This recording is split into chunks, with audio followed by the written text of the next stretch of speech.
1917, New Jersey. A young woman named Grace gets a dream job.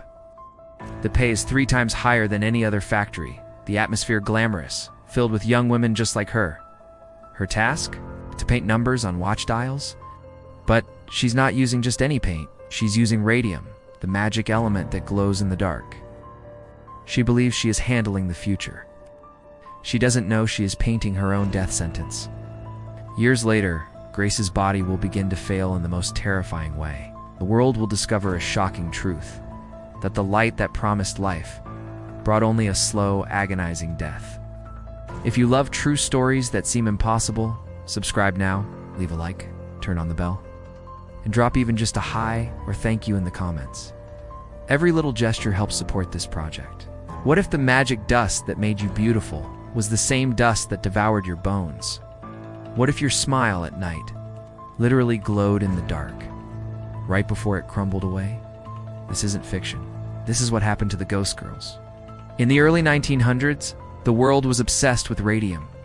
Discovered by Marie Curie, it was considered a miracle element, an elixir of life. They put it in water, chocolate, cosmetics, toothpaste. It was the symbol of progress, the cure for everything. It was a lie. With the outbreak of World War I, a new invention became crucial. Wristwatches with luminous dials. They allowed soldiers to read the time in total darkness. Companies like the U.S. Radium Corporation made a fortune. And to paint those watches, they hired hundreds of young women.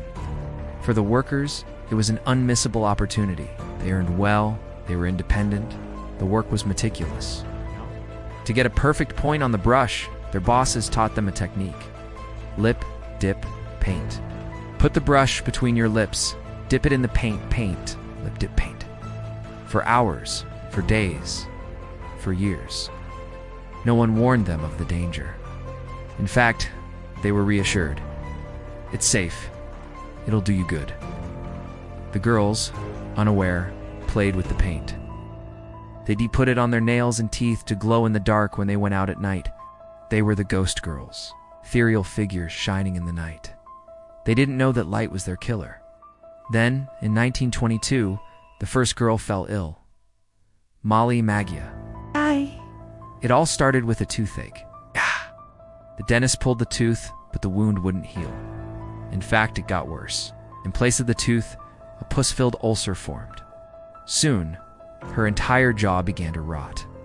The terrified dentist touched it, and a piece came off in his fingers. Her bones were literally crumbling. One by one, other girls showed the same horrific symptoms: anemia, fractures, giant tumors.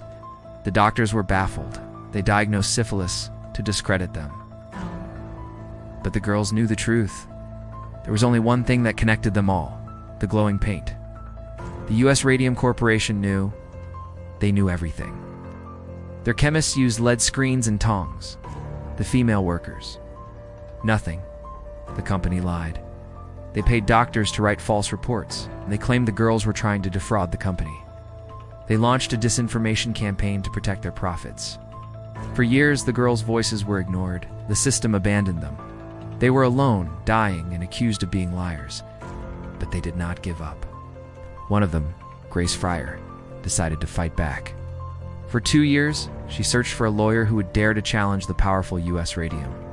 Finally, she found one. A legal battle began that would shock America. When the Radium Girls arrived in court, they were so weak, they couldn't even raise their arms to take the oath. They were living ghosts. The company tried to delay the trial, hoping they would die before a verdict. It was a race against time, a fight for truth waged from their deathbeds. The Radium Girls won. They received a settlement, but more importantly, they got justice. Their story led to the creation of fundamental laws for workplace safety. Their suffering changed the world. But there is one last chilling detail. Decades after their death, when scientists exhumed one of the bodies for study, they discovered something incredible. In a dark room, the girls' bones ... still glowed. Even in the grave, their bodies bore witness to the poison that had killed them. The story of the Radium Girls isn't just about a poison. It's about voices that refuse to be silenced. A story of courage that shines brighter than any radiation. If you love true stories that seem impossible, subscribe now. Leave a like, turn on the bell, and drop even just a hi or thank you in the comments.